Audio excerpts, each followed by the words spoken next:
ഇക്കാലത്ത് ഒരൊറ്റ ഇൻകം മാത്രം മതിയാവില്ല. പ്രത്യേകിച്ച് നമ്മളൊരു പ്രൈവറ്റ് ജോബിലാണ് വർക്ക് ചെയ്യുന്നതെങ്കിൽ.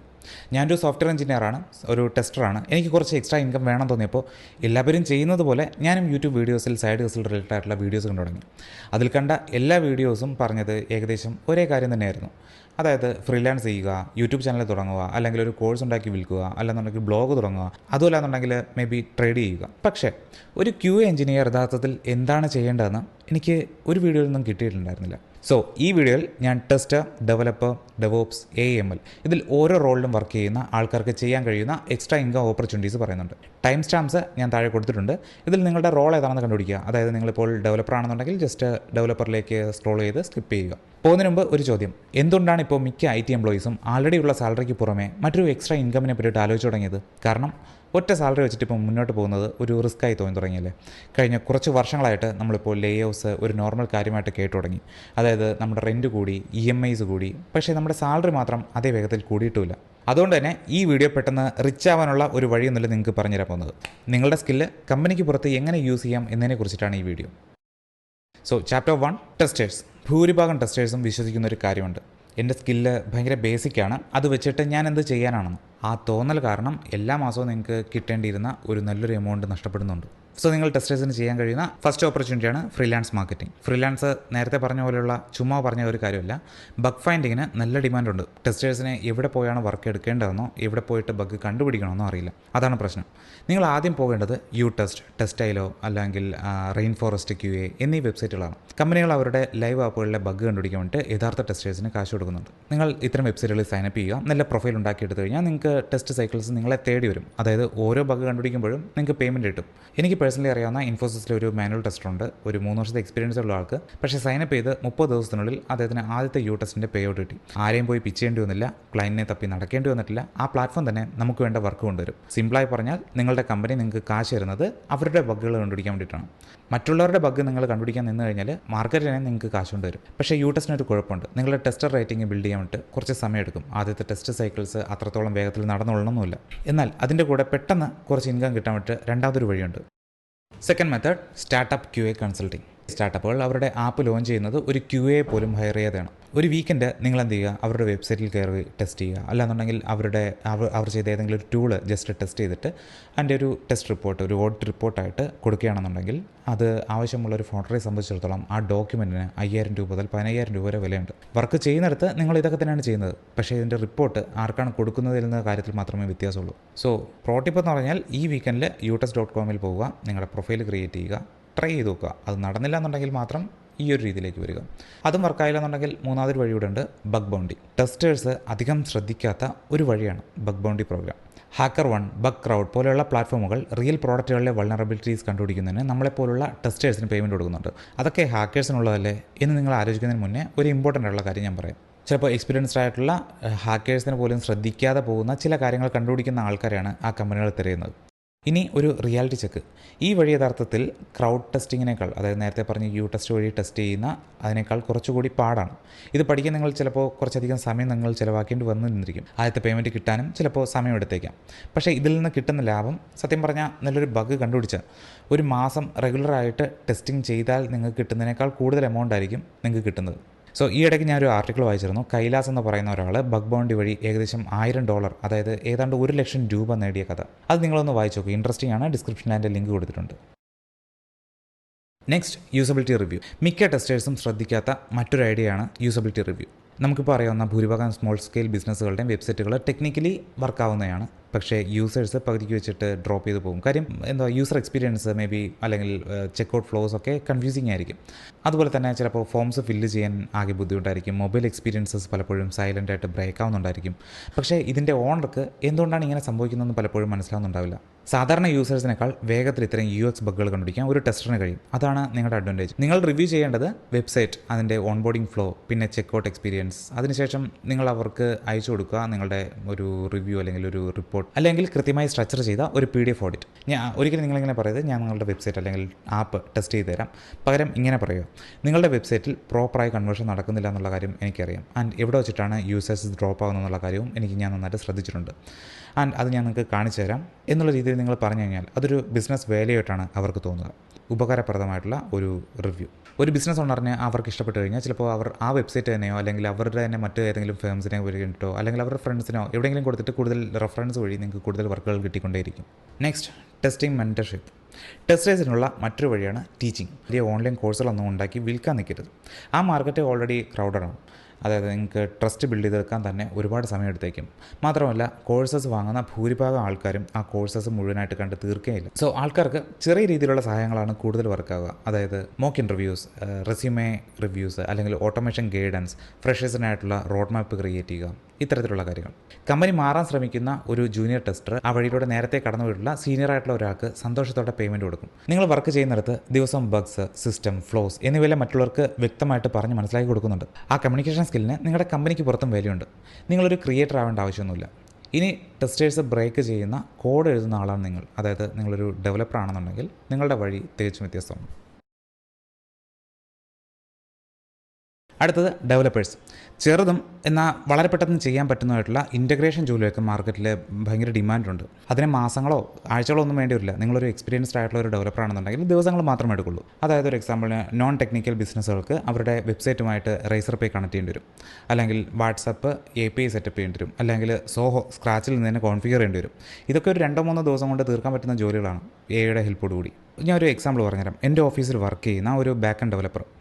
പുള്ളി ലിങ്ക്ഡിനിൽ ട്രിവാൻഡ്രത്ത് തന്നെയുള്ള കുറേയേറെ ലോക്കൽ ബിസിനസ് ഓണേഴ്സിന് നേരിട്ട് മെസ്സേജും മെയിലും ഒക്കെ അയച്ചു. കോൺടാക്റ്റൊക്കെ വാട്സപ്പ് കോൺടാക്റ്റും എല്ലാം നമുക്ക് ഡയറക്റ്റ്ലി ഗൂഗിളിൽ നിന്ന് തന്നെ കിട്ടും. ആൻഡ് ആദ്യത്തെ മെസ്സേജിനും നോ റിപ്ലൈ. പല മെസ്സേജുകൾ അയച്ചു പലർക്കും. അവസാനം ഒരു റിപ്ലൈ കിട്ടി, we will think about it. പിന്നെ ഒരു മെസ്സേജ് വന്നു. അതിൽ ഏകദേശം ഒരു പ്രോജക്റ്റ് കിട്ടി. ഏകദേശം ഒരു നിലവിലെ എമൗണ്ട് 12,000 രൂപ അവന് കൊടുത്തു. അവസാനം അവനൊരു പ്രോജക്റ്റ് കിട്ടി. ഒരു വീക്കെൻഡിൽ 12,000 രൂപ.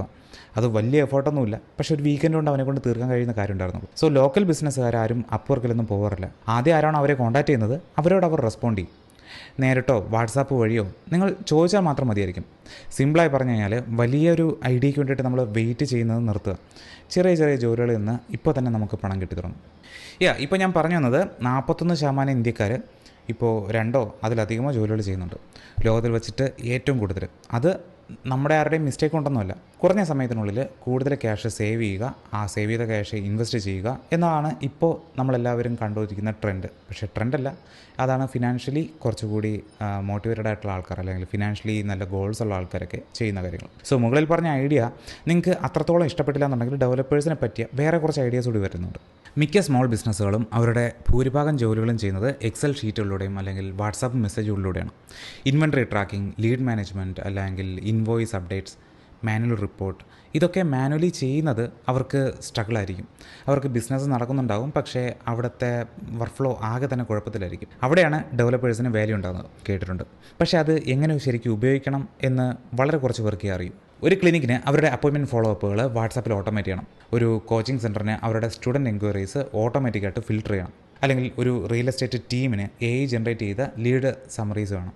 ഇതിനുള്ള ടൂളുകൾ ഓൾറെഡി ഉണ്ട്. OpenAI APIs, cloud, N8N, Zapier. ഈ ബിസിനസ്സുകാർക്ക് ഇല്ലാത്തത് ഇതെല്ലാം കൂടി കണക്ട് ചെയ്യാൻ അറിയുന്ന ഒരാളെയാണ്. പക്ഷേ നിങ്ങൾ ഡെവലപ്പേഴ്സിന് ആൾറെഡി സിസ്റ്റംസ് എങ്ങനെ പരസ്പരം കണക്റ്റ് ആവുന്നതെന്ന് നന്നായിട്ട് അറിയാം. ഇതാണ് അതിൽ ഏറ്റവും വാല്യുബിൾ ആയിട്ടുള്ള കാര്യം. നിങ്ങൾക്ക് ഒരു 2+ years എക്സ്പീരിയൻസ് ഉള്ള ഒരു ബാക്ക് എൻഡ് ഡെവലപ്പർ ആണെന്നുണ്ടെങ്കിൽ ഒരു കോച്ചിങ് ഇൻസ്റ്റിറ്റ്യൂട്ടിന് വേണ്ടിയിട്ട് നിങ്ങൾക്ക് സിമ്പിളായിട്ടുള്ളൊരു AI powered WhatsApp enquiry work flow build ചെയ്ത് കൊടുക്കാം. ഒരാഴ്ചത്തെ വർക്ക് AI ഉപയോഗിച്ചിട്ട് ഇതിൻ്റെ ഒരു 50% ഉറപ്പായിട്ടും നിങ്ങൾക്ക് ഒരു ദിവസത്തിനുള്ളിൽ തന്നെ തീർക്കാൻ കഴിയും. അടുത്തത് DevOps അല്ലെങ്കിൽ ക്ലൗഡ് എഞ്ചിനീയേഴ്സ്. IT-യിലെ ഏത് റോൾ എടുത്തിരുന്നാലും ഏറ്റവും എളുപ്പത്തിൽ ROI കിട്ടുന്ന, അതായത് റിട്ടേൺ ഓൺ ഇൻവെസ്റ്റ്മെൻറ്റ് കിട്ടുന്ന ഒരു ജോലിയാണ് DevOps. AWS അല്ലെങ്കിൽ GCP ഒക്കെ ഉപയോഗിക്കുന്ന കമ്പനികൾ എപ്പോഴും അമിതമായിട്ട് ക്യാഷ് ചിലവാക്കാറുണ്ട്. മിക്കവാറും അൺയൂസ്ഡ് ആയിട്ടുള്ള ഇൻസ്റ്റൻസസിന് വേണ്ടിയിട്ട്, അല്ലെങ്കിൽ ഓവർ പ്രൊവിഷൻഡ് ആയിട്ടുള്ള റിസോഴ്സസിനുണ്ട്, അല്ലെങ്കിൽ റിസർവ്ഡ് കപ്പാസിറ്റി ഇല്ലാത്തതുകൊണ്ട് സാധാരണയായിട്ട് വരുന്നത് ഒരു 20% മുതൽ 40% വരെ ഓവർ സ്പെൻഡിങ് ആണ്. മാസം 1.5 ലക്ഷം രൂപ ക്ലൗഡിന് ചിലവാക്കുന്ന ഒരു സ്റ്റാർട്ടപ്പ് നിങ്ങളൊരു വീക്കെൻഡ് ഓഡിറ്റ് നടത്തുന്നു. ആ വീക്കെൻഡ് ഓഡിറ്റിലൂടെ തന്നെ അവർക്ക് മാസം 40,000 രൂപ സേവ് ചെയ്യാൻ കഴിയുന്ന കുറച്ച് അഡ്വൈസസ് കൊടുക്കാൻ കഴിയുന്നു. നിങ്ങൾക്ക് അതിൻ്റെ 50% ഫീ ആയിട്ട് ഉറപ്പായിട്ടും ചോദിക്കാം. അത് ഒരു ഒറ്റ തവണയാണ്, അതായത് ഒരു മാസത്തിൽ ഒരു തവണ. പക്ഷേ അവരുടെ ലാഭമോ അത് കണ്ടിന്യൂസ് ആയിട്ട് വർഷം മുഴുവൻ അല്ലെങ്കിൽ പിന്നീട് ലോങ് ടൈം ഫുൾ ഉണ്ടായിരിക്കും. ആരും ഈ ഡീലിനോട് നോ പറയില്ല. അതിനേക്കാൾ ചെറിയൊരു തുക അപ്രൈസിൽ തരാൻ പറഞ്ഞാൽ ഒരുപക്ഷെ നിങ്ങളുടെ മാനേജർ 3-4 മാസം എടുത്തിട്ടായിരിക്കും പ്ലാൻ ചെയ്യുന്നത്. ചിലപ്പോൾ നിങ്ങൾ പേപ്പർ ഇട്ട് കഴിഞ്ഞിട്ടായിരിക്കും അതിനെപ്പറ്റി ആലോചിക്കുന്നതിന്. സോ സിമ്പിളായിട്ട് പറഞ്ഞു കഴിഞ്ഞാൽ നിങ്ങളുടെ സ്കില്ല് കമ്പനികൾക്ക് കാശ് ലാഭിച്ചു കൊടുക്കും. നിങ്ങൾ അവർക്ക് ലാഭിച്ചു കൊടുക്കുന്ന ആ തുകയുടെ ഒരു ചെറിയൊരു ഭാഗമായിരിക്കും നിങ്ങളുടെ ഫീ ആയിട്ട് നിങ്ങൾ ചോദിക്കുക. ഇനി ഈ ഓഡിറ്റ് ചെയ്യാൻ അവരുടെ ബില്ലിംഗ് കൺസോളിൻ്റെ ആക്സസ് വേണം. അതിനുള്ള ഏറ്റവും എളുപ്പ വഴി നിങ്ങൾക്ക് തന്നെ അറിയാമായിരിക്കും. നിങ്ങൾക്ക് അവരുടെ പ്രൊഡക്ഷൻ ആക്സസിൻ്റെ ഒന്നും ആവശ്യമില്ല. അവരുടെ AWSൻ്റെ ഒരു കോസ്റ്റ് എക്സ്പ്ലോററിൻ്റെ ഡാഷ്ബോർഡ് ജസ്റ്റ് ഒന്ന് കാണിക്കാൻ തന്നെ പറയുക. ഒരൊറ്റ സ്ക്രീൻഷോട്ട് അതായിരിക്കും നിങ്ങളുടെ എൻട്രി പോയിൻറ്റ്. അവിടെ തൊട്ട് നിങ്ങൾക്ക് വർക്ക് സ്റ്റാർട്ട് ചെയ്യാം. എവിടെയാണ് നിങ്ങൾക്ക് കുറച്ചുകൂടി കോസ്റ്റ് സേവ് ചെയ്യാൻ പറ്റുന്നതെന്നുള്ള കാര്യങ്ങളെല്ലാം നിങ്ങൾക്കറിയാം. ഇതിനോട് ഭൂരിഭാഗം ഫൗണ്ടേഴ്സും ഉടനെ തന്നെ യെസ് എന്ന് പറയും. കാര്യം അവർക്ക് ഓൾറെഡി അറിയാം അവർ അമിതമായിട്ട് ക്യാഷ് ചിലവാക്കുന്നുണ്ടെന്ന്. എത്ര രൂപയാണ് അവർ എവിടെയൊക്കെ ചിലവാക്കുന്നു എന്നുള്ള കാര്യം അവർക്ക് ക്ലിയർ ആയിട്ടൊരു ഐഡിയ ഉണ്ടാവില്ല. രണ്ടാമത്തെ വഴി എന്ന് പറഞ്ഞാൽ സ്റ്റാർട്ടപ്പുകൾക്കുള്ള CI/CD പൈപ്പ് ലൈൻ സെറ്റപ്പ് ചെയ്യുക. ഡോപ്സ് സ്റ്റാഫ്സ് ഒന്നും ഈ സ്റ്റാർട്ടപ്പുകൾക്കൊന്നും ഉണ്ടാവില്ല. പക്ഷേ അവർക്ക് പെട്ടെന്നൊരു ആവശ്യം വരും. ലിങ്ക്ഡിനിൽ 10 ഏർലി സ്റ്റേജ് ഫൗണ്ടേഴ്സിന് മെസ്സേജ് ചെയ്യും. ഏത് പ്ലാറ്റ്ഫോമിനേക്കാളും വേഗത്തിൽ നിങ്ങൾക്ക് റെസ്പോൺസ് കിട്ടും. ആൻഡ് ഇതിലൊരു പ്രോ ടിപ്പ് വരാം. ആരെയും പിച്ച് ചെയ്യുന്നതിന് മുമ്പ് നിങ്ങളുടെ ഇപ്പോഴത്തെ ജോലി എന്ന ഒരു യഥാർത്ഥ സിനാരിയോ എടുക്കും. നിങ്ങൾ ഒരു എക്സാമ്പിളിന് നിങ്ങളുടെ ഓഫീസിൽ നിങ്ങൾ കുറച്ചൊരു കോസ്റ്റ് നിങ്ങൾ ബിൽഡ് ചെയ്തൊരു പൈപ്പ് ലൈൻ, ആ ഒരു എൻ്റെ കഥയാണ് നിങ്ങളുടെ മുഴുവൻ sales pitch. Next AML engineers. Small ബിസിനസ്സുകൾ, കോച്ചിങ് ഇൻസ്റ്റിറ്റ്യൂട്ട്സ് അല്ലെങ്കിൽ ക്ലിനിക്കുകൾ, CA ഫേംസ്, ഇവർക്കൊക്കെ ബേസിക് ആയിട്ടുള്ള AI സപ്പോർട്ട് ആവശ്യമുണ്ട്. പക്ഷേ അതവർക്ക് ചെയ്യാനോ അല്ലെങ്കിൽ മറ്റൊരാൾക്ക് സിമ്പിളായിട്ട് പറഞ്ഞ് മനസ്സിലാക്കി കൊടുക്കാൻ അവർക്കറിയില്ല. ബാംഗ്ലൂരിലോ കൊച്ചിയിലോ അല്ല, എല്ലാ ML എഞ്ചിനീയേഴ്സും ഓൾറെഡി നോക്കാത്ത നമ്മുടെ നാട്ടിലെ ടൗണുകളിലാണ് ഈ അവസരങ്ങളുള്ളത്. ആ ഒരു ഗ്യാപ്പാണ് നിങ്ങളുടെ ഇൻകം. ഒരു കോച്ചിങ് ഇൻസ്റ്റിറ്റ്യൂട്ടിന് അവരുടെ സ്റ്റുഡൻറ്റ് ഫോളോ അപ്പുകൾ വാട്സപ്പ് വഴി ഓട്ടോമേറ്റ് ചെയ്യണം. ഒരു ക്ലിനിക്കിന് ബേസിക് ആയിട്ടുള്ള ഒരു അപ്പോയിൻമെൻറ്റിൻ്റെ ബോട്ട് വേണം. ഒരു CA ഫേമിന് മാനുവലായിട്ട് ഡോക്യുമെൻറ്റുകൾ ഫിൽട്ടർ ചെയ്യുന്നത് നിർത്തണം. 1 മുതൽ 2 ആഴ്ച വരെ എടുക്കുന്ന വർക്കുകൾ നിങ്ങൾക്ക് ഓൾറെഡി അറിയുന്ന ടൂളുകൾ വെച്ചിട്ട് ഓട്ടോമേറ്റ് ചെയ്ത് കൊടുക്കാനാവും. AI ടൂളുകൾ വാങ്ങിയ എല്ലാ കമ്പനികളിലും ഇത് ഉപയോഗിക്കാൻ അറിയാത്ത ആൾക്കാർ എംപ്ലോയീസ് ആയിട്ടുണ്ട്. നിങ്ങൾ ആ പ്രശ്നം സോൾവ് ചെയ്യുന്നു. സിമ്പിളായിട്ട് പറഞ്ഞു കഴിഞ്ഞാൽ നിങ്ങളുടെ ചുറ്റുമുള്ള സ്മോൾ ബിസിനസ്സുകാർ ആകെ കൺഫ്യൂഷനിലാണ്. ഇതവർക്ക് വ്യക്തമായിട്ട് പറഞ്ഞ് മനസ്സിലാക്കി കൊടുക്കാൻ പോലും ആളില്ല. അതിന് നിങ്ങൾക്ക് മാത്രമേ കഴിയൂ. അതൊരു ചെറിയ കാര്യമൊന്നുമില്ല. ഇതേ സ്കില്ലിന് തന്നെ രണ്ടാമതായിട്ടൊരു മാർക്കറ്റ് കൂടിയുണ്ട്. അതിന് സത്യം പറഞ്ഞാൽ നിങ്ങൾ ക്ലയൻസിനെ പോയി അന്വേഷിക്കേണ്ട ആവശ്യമൊന്നുമില്ല. അത് കോർപ്പറേറ്റ് ടീമുകൾക്കുള്ള AI ലിറ്ററസി വർക്ക്ഷോപ്പുകളാണ്. ഒരു ഹാഫ് ഡേ വർക്ക്ഷോപ്പ് എടുക്കുന്ന ഒരു ML എഞ്ചിനീയർ ആയിരിക്കും ആ റൂമിലെ ഏറ്റവും ക്രെഡിബിൾ ആയിട്ടുള്ള വ്യക്തി. ഓരോ സെഷനും നിങ്ങൾക്ക് നല്ലൊരു എമൗണ്ട് തന്നെ ചാർജ് ചെയ്യാം. നിങ്ങൾ വിചാരിക്കുകയാണെന്നുണ്ടെങ്കിൽ എല്ലാ ആഴ്ചയിലും ഇത് ആവർത്തിക്കാം. ഒരു പ്രോ ടിപ്പ് പറയാം. ഈ ആഴ്ച ലിങ്ക്ഡിനിൽ പോയിട്ട് ഒരു ആർട്ടിക്കിൾ പോസ്റ്റ് ചെയ്യും. ടൈറ്റിൽ ഇതായിരിക്കണം: 3 ways a small business can use AI without data science team. നിങ്ങൾക്ക് കുറച്ച് DMs കിട്ടിയെന്നിരിക്കും. അതാണ് നിങ്ങളുടെ ക്ലയൻറ്റ് ലിസ്റ്റ്. അത് നിങ്ങളുടെ നാട്ടിൽ തന്നെ കണ്ടെത്തണമെന്നുണ്ടെങ്കിൽ സ്റ്റഡി അബ്രോഡ് ഏജൻസീസിൽ നിന്നോ അല്ലാന്നുണ്ടെങ്കിൽ ഏതെങ്കിലും കോച്ചിങ് ഇൻസ്റ്റിറ്റ്യൂട്ടിൽ നിന്നോ ഒക്കെ സ്റ്റാർട്ട് ചെയ്യും. ഓക്കെ, ഇനി നിങ്ങൾ അവസാനം കണ്ട ഒരു എക്സ്ട്രാ ഇൻകം വീഡിയോ അത് നിങ്ങൾക്ക് വർക്കായില്ല. അത് എന്തുകൊണ്ടാണ് വർക്കാകുന്നതെന്നുള്ള കാര്യം നിങ്ങളിപ്പോൾ ഈ വീഡിയോ കണ്ടു കഴിഞ്ഞപ്പോൾ മനസ്സിലുണ്ട്. അതിനുള്ള ഉത്തരം ഇതാണ്: ആ വീഡിയോ നിങ്ങൾക്ക് വേണ്ടിയിട്ട് ഉണ്ടാക്കിയതല്ല. ആ വീഡിയോ യഥാർത്ഥത്തിൽ എല്ലാവർക്കും ജനറിക്കായിട്ട് ഉണ്ടാക്കിയ വീഡിയോസാണ്. എല്ലാവർക്കും വേണ്ടിയിട്ട് പറയുന്ന അഡ്വൈസസ് ആർക്കും തന്നെ വർക്കാവണമെന്നില്ല. സോ എനിക്ക് നിങ്ങളോട് ഒരാളെക്കുറിച്ച് പറയണം. ഒരു ടെസ്റ്ററാണ്. 3 വർഷത്തെ എക്സ്പീരിയൻസ് ഉണ്ട് അവന്.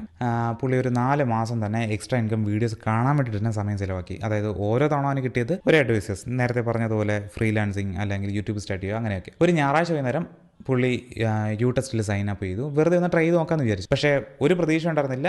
ബുധനാഴ്ച, അതായത് ഒരു 3 ദിവസം കഴിഞ്ഞപ്പോൾ തന്നെ അവൻ്റെ ആദ്യത്തെ പെയ്ഡ് ടെസ്റ്റ് സൈക്കിൾ വന്നു. അതായത് 1800 രൂപ. അവൻ എനിക്കൊരു മെസ്സേജ് അയച്ചു: എടാ, ഇത് ഇത്രയും സിമ്പിളായിരുന്നു, ആരും എന്താ ഇതൊന്നും പറയാത്തതെന്ന്. സോ നിങ്ങൾക്കുള്ളൊരു ആക്ഷൻ പ്ലാനാണ് ഇനി. അതായത് നിങ്ങളുടെ ആദ്യത്തെ ഡീലില്ലേ, അതായത് നിങ്ങളിനിയിപ്പോൾ ചെയ്യാൻ പോകുന്ന കാര്യം, അതായത് നിങ്ങളിപ്പോൾ ഇരിക്കുന്നത് ഒരു റിസർച്ച് മോഡിലാണ്. ഇപ്പോൾ റിസർച്ച് മോഡിൽ ഇരിക്കുമ്പോൾ ഒരിക്കലും ഒരു ഡീല് നിങ്ങളെ തേടി വരില്ല. ആദ്യത്തെ കോൺവെർസേഷന് മാത്രമേ അതിന് നിങ്ങളെ തേടി വരുള്ളൂ. ആ ഒരു കോൺവെർസേഷന് മുമ്പുള്ളതെല്ലാം വെറും പ്രിപ്പറേഷൻസ് മാത്രമാണ്. സോ നിങ്ങൾ ആവശ്യത്തിൽ കൂടുതൽ പ്രിപ്പയർ ചെയ്ത് കഴിഞ്ഞു. ഇനി നിങ്ങൾക്ക് നിങ്ങളുടെ ചാപ്റ്ററിലേക്ക് തന്നെ വേണമെന്നുണ്ടെങ്കിൽ തിരിച്ചു പോകാം. ഏതെങ്കിലും ഒരു ഇൻകം മെത്തേഡ് നിങ്ങൾ തിരഞ്ഞെടുക്കുക. നിങ്ങളെ കൊണ്ട് കഴിയുന്ന, നിങ്ങൾക്ക് ഭയങ്കര എക്സൈറ്റിംഗ് ആയ, അല്ലെങ്കിൽ നിങ്ങൾക്ക് അതൊരു ഒരു പാടായിട്ട് തോന്നാത്ത ഏതെങ്കിലും ഒരു സിനാരിയോ തിരഞ്ഞെടുക്കുക. എന്നിട്ട് 3 ആൾക്കാരുടെ പേര് എഴുതി വയ്ക്കുക. ഒരു ലോക്കൽ ബിസിനസ് ഓണർ അല്ലെങ്കിൽ ലിങ്ക്ഡിനിലുള്ള ഒരു സ്റ്റാർട്ടപ്പ് ഫൗണ്ടർ, നിങ്ങളുടെ ചാപ്റ്ററിൽ പറഞ്ഞിട്ടുള്ള അതേ കാര്യം ആവശ്യമുള്ള ഒരാൾ. വെറും 3 പേരുകൾ. അവരെ കോൺടാക്റ്റ് ചെയ്യുക. ആദ്യത്തെ ഡീല് ഒരിക്കലും റിസർച്ചിൽ നിന്നല്ല വരുന്നത്. അത് വരുന്നത് ആദ്യത്തെ കോൺവെർസേഷനിൽ നിന്നാണ്. ആ കോൺവെർസേഷൻ ഉടനെ തുടങ്ങും. നിങ്ങളുടെ ഫ്രസ്ട്രേറ്റിംഗ് ആയിട്ടുള്ള ഇത്തരം ജോലികൾക്കിടയിൽ എങ്ങനെ ഇത്തരത്തിലുള്ള സൈഡ് ഹസലിന് വേണ്ടിയിട്ട് സമയം കണ്ടെത്താമെന്ന് നിങ്ങൾക്ക് അറിയില്ല എന്നുണ്ടെങ്കിൽ ഈ വീഡിയോ കണ്ടെത്തുക. എൻ്റെ യൂട്യൂബ് വീഡിയോസിന് വേണ്ടി സമയം കണ്ടെത്തുന്നതും തന്നെ എനിക്ക് പുതിയ ട്രെൻഡുകളെ പറ്റിയിട്ടും അല്ലെങ്കിൽ പുതിയ ടെക്നോളജികളെ പറ്റിയിട്ടൊക്കെ ഞാൻ പഠിക്കുന്നതെല്ലാം ഈ ഒരു വീഡിയോയിൽ പറഞ്ഞിരിക്കുന്ന മെത്തേഡ് യൂസ് ചെയ്തിട്ട് സമയം കണ്ടെത്തിയിട്ടാണ്. സോ ആ വീഡിയോ കാണുക നിങ്ങൾക്ക് ആവശ്യമുണ്ടെങ്കിൽ. See you in the next video.